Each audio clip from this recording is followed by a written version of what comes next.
The views expressed on Teachavision are those of the interviewee and interviewer and do not represent Screenless Allies as a whole. Each sold separately, batteries not included, a dose assembly required, and other disclaimers on television you've heard all the time apply here as well.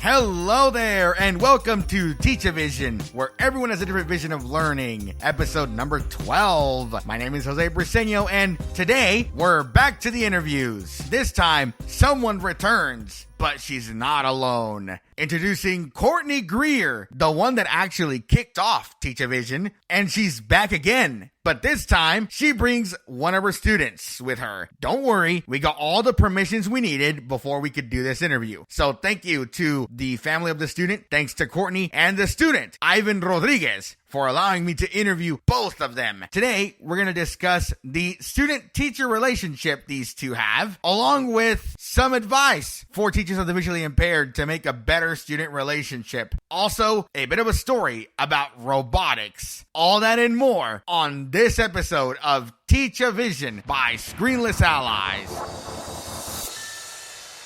Welcome to another episode of Teachavision, and today we have a returning guest, and I would like to introduce her first here, and that is Miss Courtney Greer. That was the pilot episode of the podcast, so Miss Courtney, thank you yet again for being here for the second time. You are most welcome. Glad to be here again. I'm glad you're here as well. But this time, we're going to do something a little different. We have a student that actually works with Miss Courtney, and his name is Ivan Rodriguez. Ivan, thanks for being here, man. I really appreciate that as well. Thanks for taking some of your time and helping me out here. You're welcome. All right, so we're going to start with Ivan first here. And I want to know, all right, man, so tell us a little bit about yourself, if you don't mind, first of all. Just some general aspects like hobbies, interests, etc. I'm a student at Amarillo High School, but I'm doing virtual since this entire pandemic.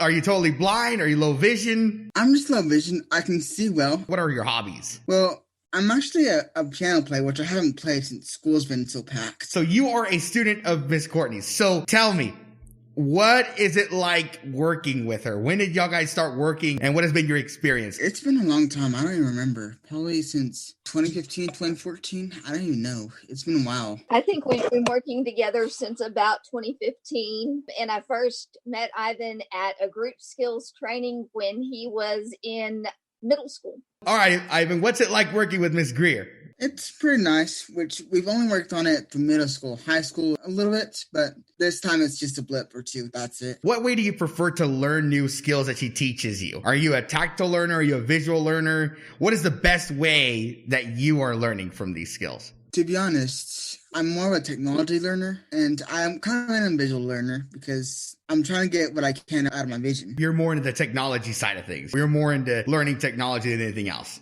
Yes, sir. Oh, I forgot to ask you this a while ago, man. Do you know how to read Braille? Not really. I wasn't trained for Braille. What is one thing that you like working with Miss Courtney? We haven't worked on very much lately.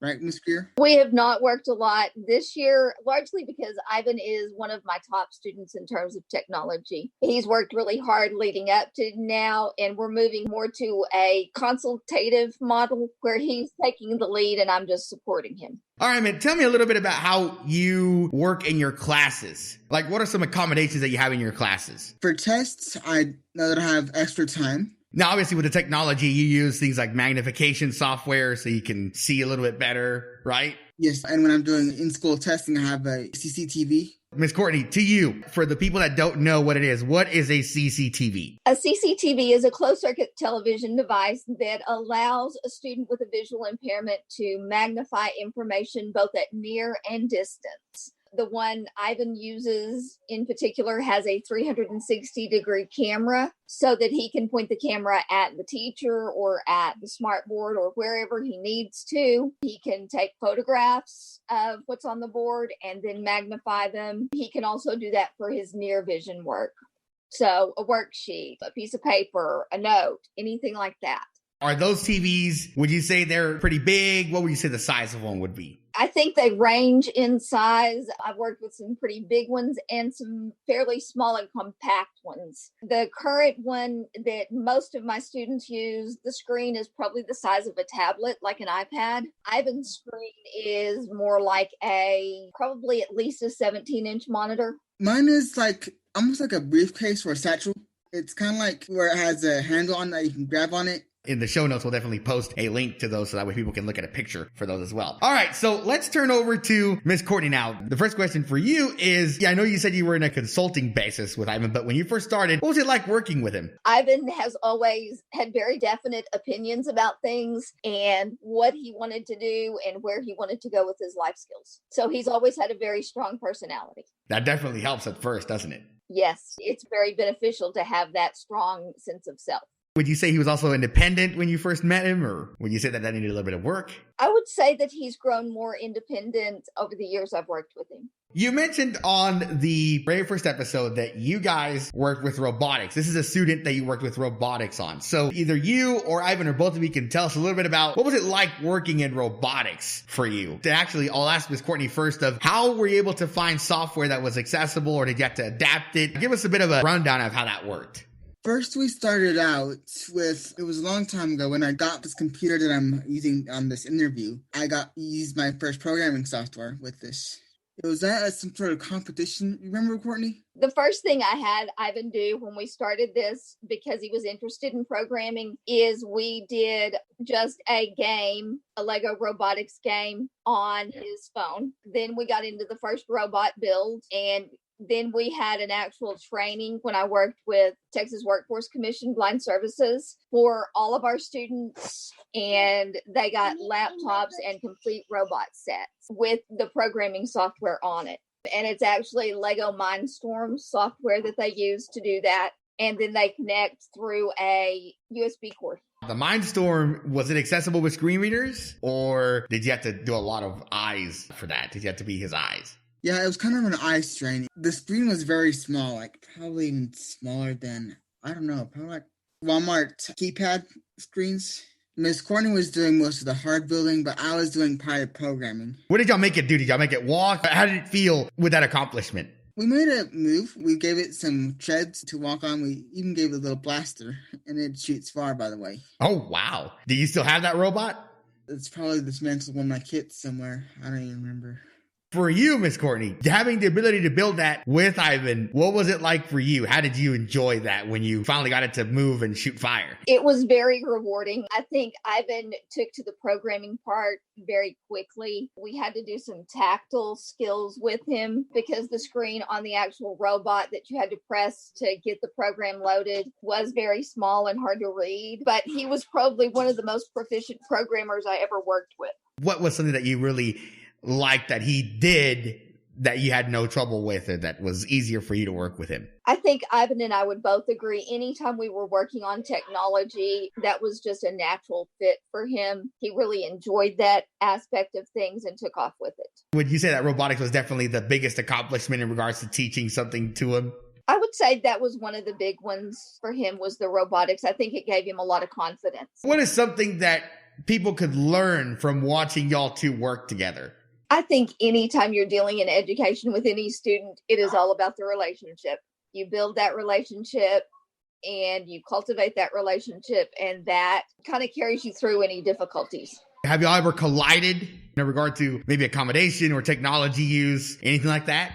I would not say we've collided. I can say we've probably had different perspectives about things. I think at one point I really pushed Ivan to go engage in some camps and engage with some of his visually impaired peers. And that was not something he was interested in doing. Yeah, it definitely gives you the social aspect, honestly, from those. So that definitely makes sense. I remember those good old days when I was his age. All right, Miss Courtney. So what would be a piece of advice that you would want Ivan to take with him in the future? I want him to always do his best to speak up when he doesn't understand things, and to know that with effort, there's nothing he can't accomplish. For sure. And for Ivan, man, tell me something that you would want to tell students that are in school. If you talk to a student that was totally blind or low vision, what's a piece of advice you would tell them? I would just say that you can get through this. If I could get through this, so can you. When you graduate from high school, what do you want to major in college?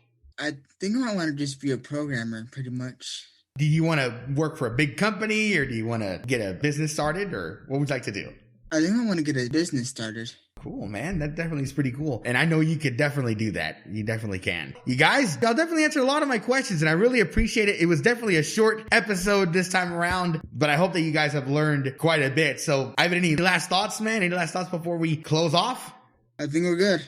All right. Miss Courtney, any last thoughts, any last words of encouragement or anything like that before we go? I would just say to any teachers and students out there, work hard on your relationship. Listen to each other, be positive with each other. And for teachers, it's really important to listen to your students and what their goals are and not be so focused on what you want for them. Right. Actually, I was going to ask you that. So would you say that students definitely need to take part in things like accommodation? Because every year you guys have, for school, y'all have a meeting at the beginning of the year where you talk about accommodations for your students, correct?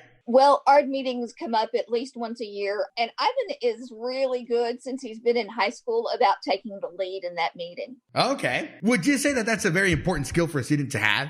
Absolutely, because as you go into college, he's not going to have me. They're advocating for him, so it's going to be important for Ivan to advocate for himself to get those accommodations he needs. Right, especially if there aren't disability services that are up to par yet. It definitely would require a lot of advocacy. So that's good. Yes, and we usually have a conversation going into the ARD. I talk to Ivan and his mom, and we try to get a lot of our questions handled or at least on paper so that we go in prepared and knowing what we want to say. What's it like working with his parents? Because you mentioned on the very pilot episode that parents and family in general are just it's very important that they also have a connection with the student and is involved in their school activities. Ivan and his mom have been one of the best families I've worked with.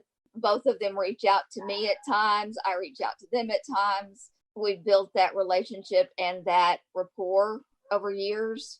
And I think it really has benefited Ivan overall. Ivan, would you say that helped a lot, man? Being able to have your family involved in your school activities? I think it did. Good, man. That's definitely good. So it definitely sounds like you got a pretty good roadmap. And for Courtney, yeah, definitely I can see the importance there. And it definitely sounds like you guys get along really well. And that's awesome. You guys definitely have a pretty good relationship going on. And like you said, he's almost going to be a senior. That's awesome. Man, are you ready to walk down that stage hopefully next year? I am. Good. And Miss Courtney, you're going to be a sighted guide down that stage? No, he can do it on his own. Well, that's good. That's what probably a lot of people like to hear. A lot of the TBIs love to hear that. I promise you. You guys, again, I really appreciate y'all taking a bit of time here. So Ivan, thanks, man. I really appreciate you taking a moment of your time because I know you definitely have school going on, but I do appreciate you taking a moment to be in this interview and answer some questions for me. You're welcome. And Miss Courtney, thank you for being here and getting your perspective from the TBI/student relationship here. As always, it's a pleasure. Anything else that you would like to add before we close? I think I'm good. You, Courtney? I'm really appreciative of this opportunity and the work you're doing.